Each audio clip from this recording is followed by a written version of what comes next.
Howdy! Welcome back to the Bridge the Gap Cycling YouTube channel. My name's Canton. Thanks for joining me again.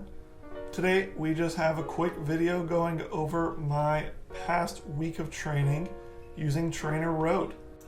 This is the fourth video in my series where I review my progress using Trainerroad cycling plans. If you haven't seen the previous videos in this series, feel free to check them out at the link in the corner and jump back into this one to see how we're doing. We're going to jump right into it with my Trainerroad calendar. This was the third of our build weeks. Next week is a rest week, as Trainerroad follows a build, recover program. So diving into it, we did a total of 21 and a half hours of total riding. 17 and a half hours of it was on Trainerroad. 894 TSS versus the 719 planned or on Trainerroad.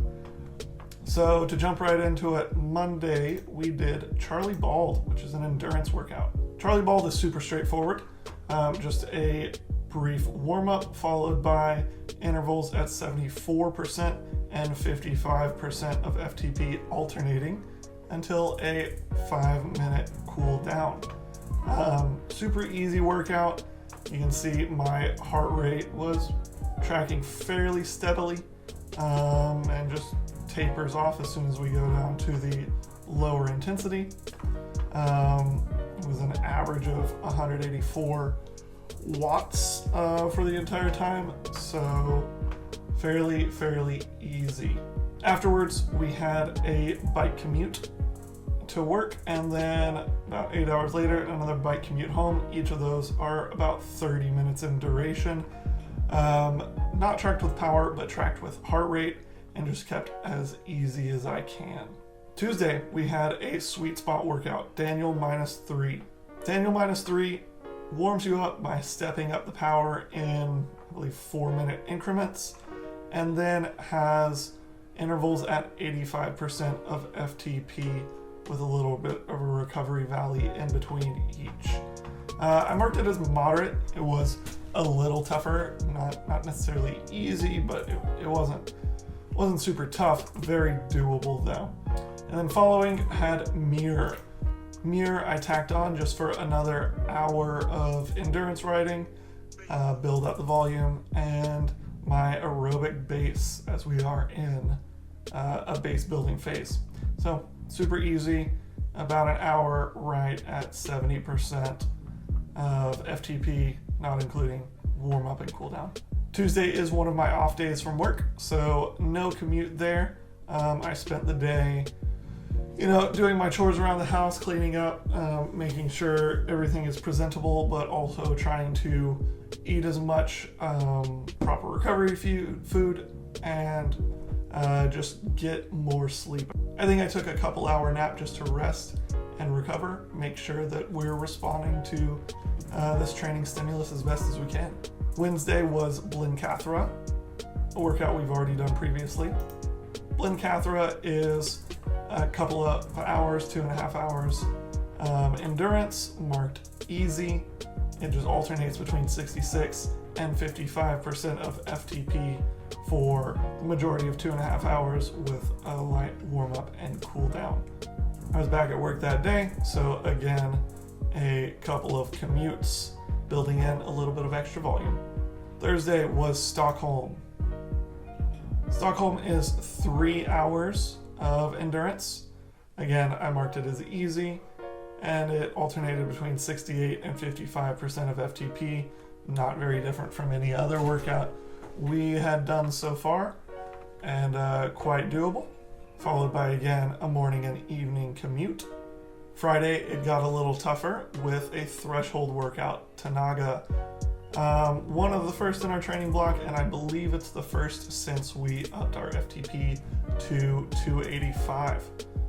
I marked this workout as hard. Now hard does fall into a scale of 5 different effort levels, and it is directly in the middle. It has a ramped warm-up going up to sweet spot, has 30 minutes at endurance, and then it is 2 minutes at sweet spot, followed by 1 minute at 105% of FTP. Does that again, and then recovery. There are 4 intervals of this, and it was harder. I was definitely watching the clock as it counted down, but could definitely knock out another few intervals if required. And this was my last bike commute of the week. Saturday was a mental test of strength more than a physical one. We had Boulain, I believe is how you would pronounce it, 5 hours on the trainer in an endurance zone. And you can see from this yellow line that I stepped it up in power percentage. So initially, the workout was set at 57% of FTP and 55% of FTP. And my heart rate was sitting in the 120s. It was just not quite enough to get an adaptation, in my opinion. So I stepped it up 10% and held at 182 instead of 162 and 172 instead of 157. So we were sitting at about 67% of FTP instead of 55 and 57. I fueled with quite a bit of drink mix as well as some energy chews, and I found that even though I got enough carbs, I got off the bike completely starving. So I'm going to try and incorporate a little bit more solid food on these extra long rides, even though I don't technically need it to fuel the workout. That brings us to today, my first complete rest day in a few weeks. I did no bike commute today, even though I worked. I took the car to work, and I just relaxed, made a nice breakfast, and enjoyed my morning without having to do 2, 3, or 4 hours on the bike. This morning I pulled the bike off the trainer and gave it a good clean. Drivetrain was decently dirty, but the rest was pretty well protected from sweat and corrosion. But it is very important to take your bike off the trainer every once in a while if it is pretty much just a trainer bike, and give it a good clean. Sweat is super corrosive and can destroy your bike. And even though you might not be riding out in the elements, that old lube can get overheated, can attract dirt, dust in the air, and still needs to be cleaned off and reapplied. Please let me know in the comments below if you're interested in a build breakdown of this bike. In my opinion, it's a super cool bike and honestly deserves a lot more time outside than it gets.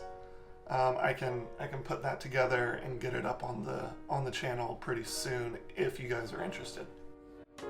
I do have a few days scheduled off the bike for this next week, just to recover, make sure my body is adapting properly. I'm traveling down to Austin again on Wednesday to go ride with Ellis, to record another podcast with a special guest, which I'm super excited to share with you guys, and to do some group riding around Austin. So I'll resume riding again on Thursday. Super excited to do that. I'm happy that even though I've been doing 17 to 21 hours a week on the indoor trainer, I'm not burnt out, and I'm still excited to ride. Keep a lookout for our next couple vlog videos and our next podcast. It's going to be some pretty awesome stuff. If you haven't subscribed, please do so and like the video. It helps us out so we can grow and get better content to you and other people that are interested. Thanks. Have a great rest of your day.